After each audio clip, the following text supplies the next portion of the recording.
ഞങ്ങൾ അപ്ലോഡ് ചെയ്യുന്ന വീഡിയോസ് നിങ്ങളിലെത്താൻ ഈ ചാനൽ ഇന്ന് തന്നെ സബ്സ്ക്രൈബ് ചെയ്യണം. അതോടൊപ്പം ബെല്ലൈക്കൺ പ്രസ് ചെയ്യാൻ മറക്കരുത്. 37 വർഷങ്ങൾക്ക് ശേഷം കമലഹാസനും മണിരത്നവും ഒന്നിക്കുന്നു എന്ന പ്രത്യേകതയിലെത്തിയ ചിത്രമായിരുന്നു തഗ് ലൈഫ്. ക്യാമറയ്ക്ക് മുന്നിലും പിന്നിലും വമ്പർ അണിനിരന്ന ചിത്രത്തിന് പ്രേക്ഷകരെ ആകർഷിക്കാനായില്ല. ബോക്സ് ഓഫീസിൽ തകർന്നടിഞ്ഞ ചിത്രം കൂടുതൽ പ്രശ്നങ്ങളിലേക്കാണ് എത്തിപ്പെട്ടിരിക്കുന്നത്. ഏറെ വർഷങ്ങൾക്ക് ശേഷമാണ് മണിരത്നത്തിന്റെ ഒരു ചിത്രം ഇത്തരത്തിൽ പരാജയം ഏറ്റുവാങ്ങിയത്.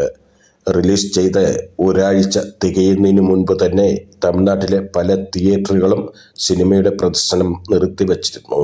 കേരളത്തിൽ തഗ് ലൈഫ് പ്രദർശിപ്പിച്ച തിയേറ്ററുകളിൽ ഇതിനോടകം റിലീസ് ചിത്രമായ ചോട്ടോ മുംബൈ പ്രദർശിപ്പിച്ചിരുന്നു. നഷ്ടപരിഹാരം ആവശ്യപ്പെടാൻ ഒരുങ്ങിയിരിക്കുകയാണ് തമിഴ്നാട്ടിലെ തിയേറ്റർ ഉടമകൾ എന്നാണ് പുതിയ റിപ്പോർട്ടുകൾ സൂചിപ്പിക്കുന്നത്. വിതരണക്കാരായ റെഡ് ജയന്റ് മൂവീസിൽ നിന്നും നിർമ്മാതാക്കളായ കമൽഹാസൻ, മണിരത്നം എന്നിവരിൽ നിന്നും നഷ്ടപരിഹാരം ആവശ്യപ്പെടാനാണ് തിയേറ്റർ ഉടമകളുടെ നീക്കമെന്നാണ് വിവരം. നെറ്റ്ഫ്ലിക്സുമായിട്ടാണ് സിനിമയുടെ OTT കരാർ. നെറ്റ്ഫ്ലിക്സുമായി സിനിമയ്ക്കായി ഒപ്പുവച്ച 130 കോടി രൂപയുടെ OTT കരാർ പുനരവലോകനത്തിന് വിധേയമാകാൻ സാധ്യതയുണ്ടെന്നാണ് വിവരം. കരാർ തുകയിൽ 25% കുറവ് വരുത്താൻ സാധ്യതയുണ്ടെന്നും അടുത്ത വൃത്തങ്ങൾ അറിയിച്ചു. തമിഴ് സിനിമയുടെ കാര്യത്തിൽ OTT റിലീസ് സാധാരണയായി തിയേറ്റർ റിലീസിന് 28 ദിവസങ്ങൾക്ക് ശേഷമാണ് നിശ്ചയിക്കുന്നത്. എന്നാൽ ഹിന്ദി സിനിമകൾക്ക് ഇത് 56 ദിവസമാണ്. ഒരു സിനിമ പരാജയപ്പെടുമ്പോൾ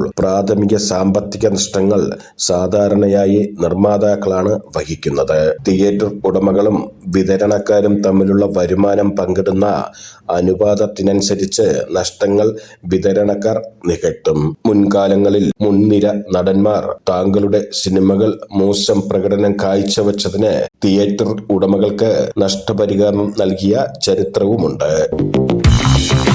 ഞങ്ങൾ അപ്ലോഡ് ചെയ്യുന്ന വീഡിയോസ് നിങ്ങളിലെത്താൻ ഈ ചാനൽ ഇന്ന് തന്നെ സബ്സ്ക്രൈബ് ചെയ്യണം. അതോടൊപ്പം ബെല്ലൈക്കൺ പ്രസ് ചെയ്യാൻ മറക്കരുത്.